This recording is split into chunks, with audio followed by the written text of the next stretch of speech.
Alexandre Dubé. Aussi véridique et authentique que son information. Deux annonces importantes du Parti québécois dans les dernières heures. Le Parti québécois veut essentiellement s'attaquer au monopole de la SAQ, donner davantage de liberté aux petits producteurs en libéralisant la vente de vin au Québec. Pour nous éclairer là-dessus, député d'Arthabasca, porte-parole du Parti québécois en matière d'agriculture et d'alimentation, Alex Boissonnault est avec nous. Bonjour, M. Boissonnault. Bonjour, M. Dubé. Bon, comment vous allez faire ça? Ben, écoutez, on va aider les gens à travailler. En fait, moi, ce que j'entends beaucoup sur le terrain, c'est des gens qui nous disent, le gouvernement, il faut que ce soit un partenaire, mais aussi quelqu'un qui nous permet de trouver des débouchés, qui nous facilite la tâche. Puis c'est ce qu'on vient faire avec une proposition comme celle-là. Moi, on m'en parle beaucoup sur le terrain. On a des micro-distilleurs dans la région de Victoriaville, comme Euclide, par exemple, qui essaient de trouver des débouchés pour leurs produits, puis qui sont toujours confrontés à un fardeau réglementaire épouvantable, à un système qui date de la prohibition, qui les empêche, qui multiplie le nombre de permis dont ils ont besoin, qui leur empêche de distribuer, qui leur force à donner des redevances à la SAQ qui sont extrêmement importantes, presque la moitié du prix de la bouteille, s'ils ne passent pas par la SAQ comme intermédiaire. Donc, nous, ce qu'on vient faire, c'est intervenir là-dessus, puis aider les producteurs artisanaux locaux à participer au développement économique du Québec. Vous parlez de la majoration sur les bouteilles qui sont vendues, par exemple, en boutique, hein, puis il y a beaucoup de gens qui font le tour du Québec, ouais, qui aiment acheter local, aller en boutique, prendre une bouteille. À quel point on veut baisser cette majoration-là de la SAQ, puis à quel point il va y avoir de la résistance aussi de l'appareil d'État? Ben, écoutez, pour ce qui est de ce que ça représente comme économie, c'est à peu près 50% du prix de la bouteille, je le disais, cette majoration-là, et pour nous, ça n'a pas lieu d'être. Évidemment, ça entraîne une perte de revenus pour la SAQ, mais là, comprenons-nous bien, nous, on appuie le modèle de la SAQ. Ce qu'on propose de faire touche à peu près 3 à 4% de ce qui est des recettes de la société d'État. Donc, c'est quand même limité. Puis, il faut dire aussi qu'on se base sur le modèle des microbrasseries. Ça fonctionne très bien pour la bière artisanale depuis 25 ans au Québec. Puis, dans le fond, ce qu'on veut faire, c'est l'appliquer au cidre, au vignoble, aux distilleurs.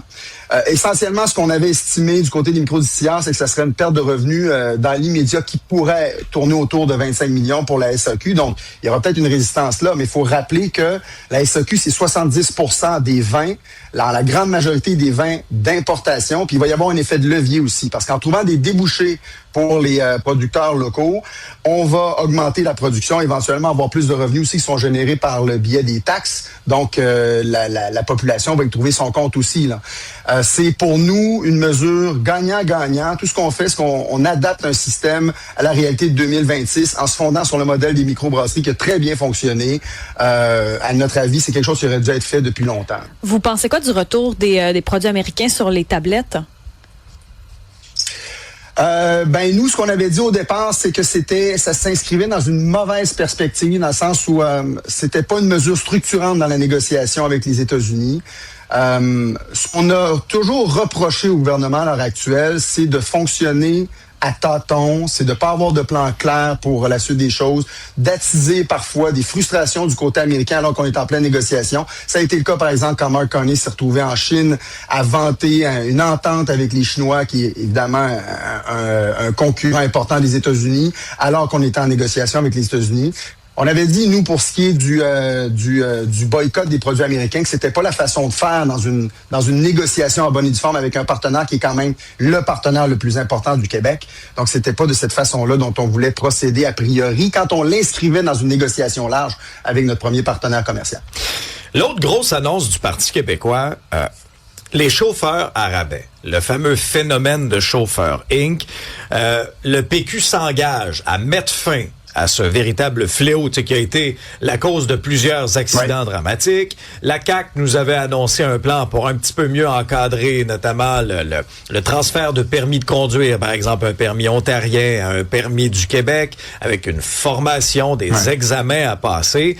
Mais vous voulez aller plus loin que ça, là?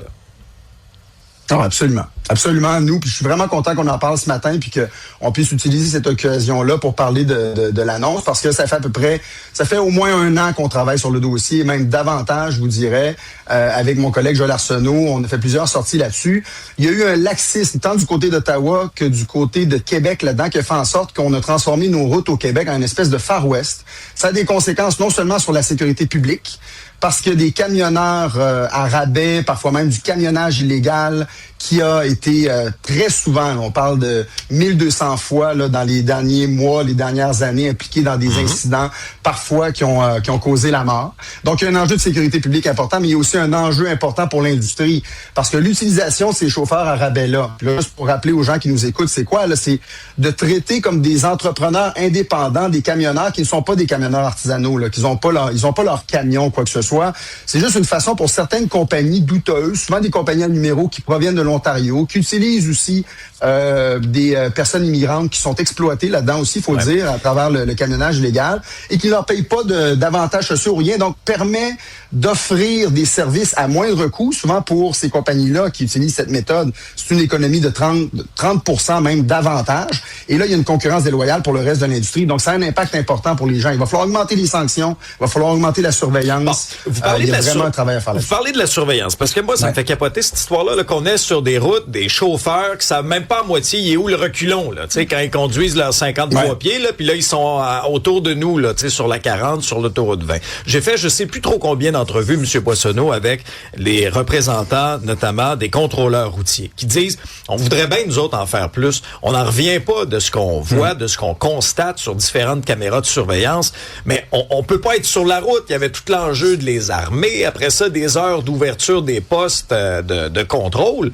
Là, on se donne pas les moyens de régler le problème, là, présentement. On le constate, on dit, ben oui, c'est donc ben plate de voir, ben ouais, un camionneur, tu sais, qui recule sur l'autoroute pour prendre la bretelle de sortie pour aller au poste de pesée. Puis on voit ça, puis là, ça passe sur les réseaux sociaux, puis après ça, il se passe rien. C'est pour ça que je parle de laxisme. Écoutez, les contrôleurs routiers ne pouvaient pas aller faire d'interception sur la route parce qu'ils n'étaient pas équipés. Ça, c'était à la suite d'une décision du tribunal du travail qui remonte au printemps 2025, mars 2025. Et ensuite, il devait y avoir un plan, d'abord pour leur donner l'équipement nécessaire. Ça passait entre autres par les armées, comme ça se fait dans les autres juridictions.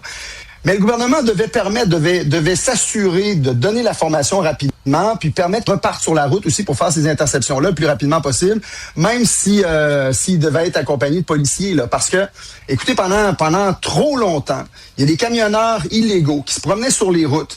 Puis quand même qu'on leur demandait d'aller à la pesée où les contrôleurs routiers pouvaient encore travailler avec les moyens qu'ils avaient, ils s'arrêtaient même pas parce qu'ils savaient qu'il n'y aurait pas d'interception sur la route. Donc, ils ont travaillé comme ça en toute impunité pendant des mois avec les conséquences que ça peut avoir.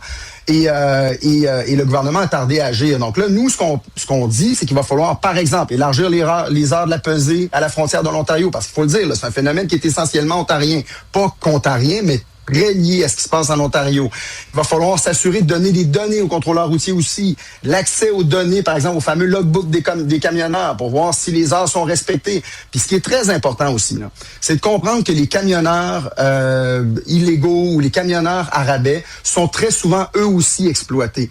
Donc, il faut pas taper seulement sur les doigts de ces gens-là. Il faut s'assurer que ces gens-là, évidemment, respectent les règles, qu'ils aient les qualifications pour travailler sur notre territoire. Mais il faut aussi responsabiliser l'industrie, ce qui n'a pas été fait suffisamment. Donc, il va falloir travailler sur plusieurs fronts, mais il faut qu'on le fasse rapidement parce que je vous dis, les routes sont devenues une espèce de Far West, puis ça a des conséquences sur les entreprises. Moi, j'ai des entreprises dans ma circonscription, c'est pour ça que j'ai travaillé beaucoup sur le dossier, qui me disent perdre des milliers de dollars pour chaque voyage qu'ils font de Victoriaville vers l'Ouest canadien.